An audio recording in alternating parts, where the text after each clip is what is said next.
haraka. Unajua saa hii ukishika mtu unaenda ile koti, pengine hakuna nafasi. Tutakuwa na koti ya sheria za county. Ukifanya makosa ya sheria za county, una urahisi wa kuletwa kotini, una haja ya kukaa muda mrefu kwa sababu ukifika hakuna traffic kama ile koti nyingine. Ndio maana lazima tuwe na koti yetu, na pia itasaidia kuongeza ushuru wa county. Leo tukiwa hapa tumekuwa hospitali tukasema wale wagonjwa walikuwa wanadaiwa wameshikwa waachiliwe. Tulipokuja hapa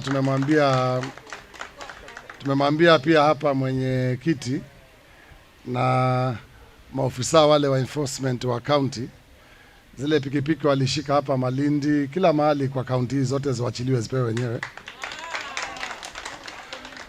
Na pia tumesema kwamba tunatafuta njia vile tutatafuta kuweza kuboresha huduma ya bodaboda, ya tuktuk, zitapewa alama ili iwe inajulikana. Ndio mtu kama umebebwa na jambazi anakimbia pande nyingine, ni rahisi kujua hii pikipiki ni ya Shela, mbona imefika Kanagoni.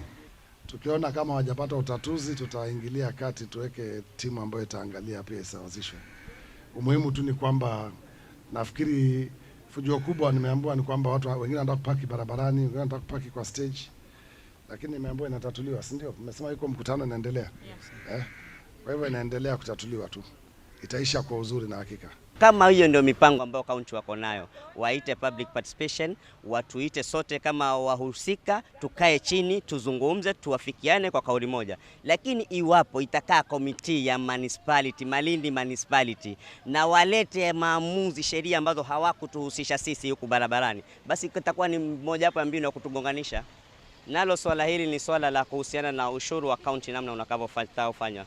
Harassment, mgongano baina ya askari wa county na wahudumu wa tuktuk ama bajaji.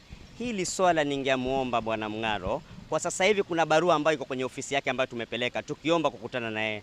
Tunaomba atukae chini na yeye, tuzungumze, kwa sababu sisi ndio tuko kwenye sekta, ili tuondoshe tofauti baina ya askari wa municipal na sekta. Sisi ndio tunajua tatizo, yani dawa ya lile tatizo ambalo lipo. Tuhusishwe kikamilifu katika mipango ya county na sekta. Ikiwa askari ameambiwa hapa usipark, nianze kuambiwa mimi kwanza chairman, tumekubaliana, tumeafikiana, ndio sasa yule ambaye wakuambiwa asifanye, asipofanya atumiwe askari. Lakini si mtu hujamwambia chairman wake, hujamletea notice, barua ya notice, wewe unamtuma askari tayari aende akamshike. Si ni kwa mgonganisha huyo mtu na askari? Nina vibali lakini sijapata gari. Mimi ni mtu wa kuchukua gari, watu kutoka Mombasa wanatupea hapa Tanga, tunaenda chini pale, tunazungusha magari, tunaletea hapa, watulipe pesa uende zao.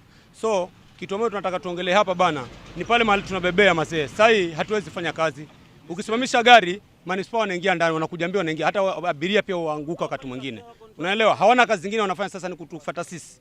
Umeelewa? Manispaa, maaskari wanatuandama. Sasa hatujui tutakula wapi. Tunaomba hata Mung'Aro asikie maneno, akuje tuonyeshwe hata mahali pa kubebea. Na kama ndani waongee na watu wa ndani, maana tukiingia ndani pia watu wa ndani hatutaki, wanasema gari za kurarua. Unanielewa? Na tukiingia ndani bado wanasema gari za kurarua. Wanatubagua, hatuwezi beba pale. Tukitoka nje hatuwezi beba. Sasa tunataka watu tuonyeshe mahali ambao tunaweza tulia na sisi tubebe.